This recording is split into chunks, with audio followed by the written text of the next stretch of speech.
നമസ്കാരം. ഇന്നത്തെ 10 പ്രധാന വാർത്തകളിലേക്ക്. യുകെയിൽ പ്രധാനമന്ത്രി കെയർ സ്റ്റാർമറുടെ സാമ്പത്തിക വളർച്ച കൈവരിക്കുന്നതിനുള്ള പരിശ്രമങ്ങൾക്ക് തിരിച്ചടിയാകുന്നു. ബ്രിട്ടീഷുകാരുടെ ജോലി ചെയ്യാനുള്ള അലസതയാണ് കാരണമെന്ന് റിപ്പോർട്ട്. യുകെയിലേക്കുള്ള വിദേശ കുടിയേറ്റക്കാരുടെ വർധനവിനും ഇത് കാരണമാകുന്നു.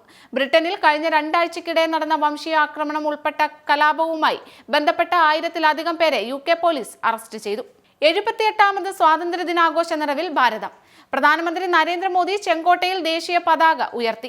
മതേതര സിവിൽ കോഡ് വേണമെന്നും 2047 വികസിത ഭാരതം എന്ന ലക്ഷ്യത്തിലെത്തുമെന്നും നരേന്ദ്രമോദി.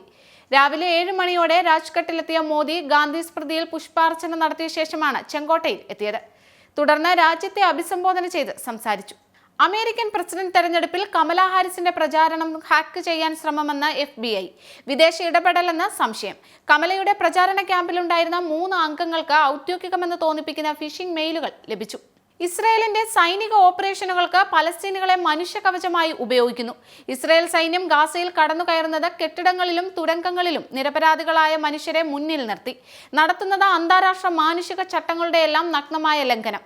ജപ്പാൻ പ്രധാനമന്ത്രി ഫുമിയോ കിഷിദ പടിയിറങ്ങുന്നു. ജനരോഷം കടുത്തതോടെയാണ് പടിയിറങ്ങാൻ പ്രധാനമന്ത്രി തീരുമാനിച്ചത്. ഭരണകക്ഷിയായ ലിബറൽ ഡെമോക്രാറ്റിക് പാർട്ടി നേതൃസ്ഥാനത്തേക്ക് സെപ്റ്റംബറിൽ നടക്കുന്ന മത്സരത്തിൽ താൻ പങ്കെടുക്കില്ലെന്ന് 67-കാരനായ പ്രധാനമന്ത്രി അറിയിച്ചു. എംപോക്സ് രോഗം പടരുന്നു. ആഗോള ആരോഗ്യ അടിയന്തരാവസ്ഥ പ്രഖ്യാപിച്ച് ലോകാരോഗ്യ സംഘടന. എംപോക്സ് രോഗം പടരുന്നത് കോങ്കോയിലും സമീപ പ്രദേശങ്ങളിലും. പശ്ചിമ ബംഗാളിൽ ജൂനിയർ ഡോക്ടർ ബലാത്സംഗത്തിനിരയായി കൊല്ലപ്പെട്ട ആർജിക്കർ മെഡിക്കൽ കോളേജിൽ വൻ സംഘർഷം. ഒരു സംഘം മെഡിക്കൽ കോളേജ് അടിച്ചു തകർത്തു. പുറത്തുനിന്നെത്തിയവരാണ് ആക്രമണം നടത്തിയതെന്ന് ആശുപത്രി അധികൃതർ. പോലീസിന് നേരെയും സമരം ചെയ്യുന്ന ഡോക്ടർമാർക്ക് നേരെയും ആക്രമണം. രാജ്യത്തിന്റെ 78ാം സ്വാതന്ത്ര്യ ദിനം ആഘോഷിച്ച കേരളം. തിരുവനന്തപുരം സെൻട്രൽ സ്റ്റേഡിയത്തിൽ മുഖ്യമന്ത്രി പിണറായി വിജയൻ പതാക ഉയർത്തി. കനത്ത മഴയ്ക്കിടെയാണ് മുഖ്യമന്ത്രി സെൻട്രൽ സ്റ്റേഡിയത്തിൽ സ്വാതന്ത്ര്യദിന പരേഡിനെ അഭിസംബോധന ചെയ്ത് സല്യൂട്ട് സ്വീകരിച്ചത്. കേരളത്തിൽ വൈദ്യുതി നിയന്ത്രണം ഏർപ്പെടുത്തി. നിയന്ത്രണം വേണ്ടിവന്നത് സംസ്ഥാനം പുറത്തുനിന്ന് വാങ്ങുന്ന വൈദ്യുതിയിൽ അപ്രതീക്ഷിത കുറവുണ്ടായത് മൂലം. വൈകുന്നേരം 7 മണി മുതൽ രാത്രി 11 മണി വരെ വൈദ്യുതി ഉപഭോഗം പരമാവധി കുറയ്ക്കണം. ഇന്ത്യയുടെ വിനേഷ് ഫോഗട്ടിന് മെഡൽ ലഭിക്കില്ല. പാരീസ് ഒളിമ്പിക്സ് കുസ്തിയിൽ വെള്ളി മെഡൽ അനുവദിക്കണമെന്നാവശ്യപ്പെട്ട് നൽകിയ അപ്പീൽ അന്താരാഷ്ട്ര കായിക തർക്ക പരിഹാര കോടതി തള്ളി.